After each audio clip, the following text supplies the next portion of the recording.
Hey guys, in this series we're going to learn how to stretch. Before we can start stretching, we need to learn what stretching is, the parameters behind stretching, and then any red flags you come across when stretching as well. So what stretching is it's a therapeutic exercise that lengthens the muscle and helps stretch that connective tissue out. And so with that, stretching, it can increase your flexibility, it can increase your range of motion, and then it also decreases your pain. And so moving on from what stretching is, we need to talk about the parameters. So the parameters of stretching is you need to stretch every single day.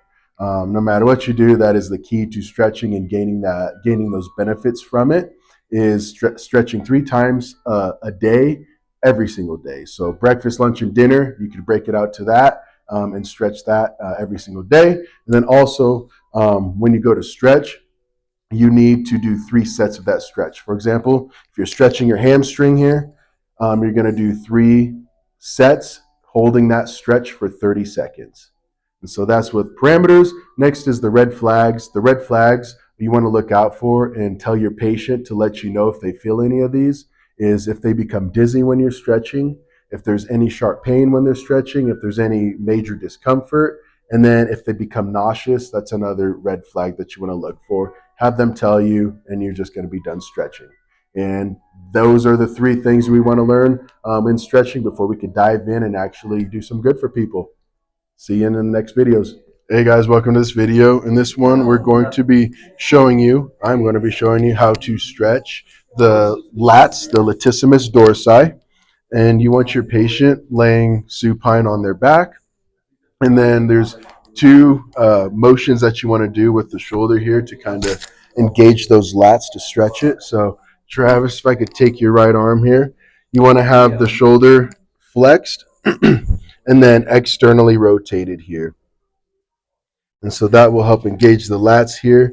And you want to look at their back. And if their back is lifting off the table, then you can have the patient, if you can go ahead and just put your heels as close as you can to your butt, and then kind of flex your abs and just make your back as flat as possible on that bed here.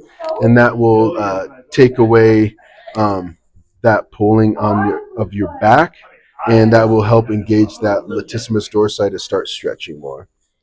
And so you can hold this again for 30 seconds, or you could do the 2 methods where the contract relax, where we do an isolated contraction for 10 seconds, he relaxes, and then I push further, or the agonist contract, where he'll hold his breath, and then on the exhale, he'll use his agonist muscle to try to push his shoulder further into flexion, which will stretch that lat. And that is how you do this stretch. Hey guys, welcome back to another video. We're going to continue stretching the latissimus dorsi, and we're going to be doing this as if you don't have someone to help stretch you. So if you're just alone, this will be a good stretch for your lats here. So what you want to do again is your shoulders are flexed and then externally rotated, and you want to place them on a flat surface like a chair, and then just sink into it. And then you want to make sure that your back is flat and there is no lordosis in it. If there is, then you can just go ahead and slightly flex it to get out of lordosis. And then you just hold this. And that's how you do a self-stretch of the lats.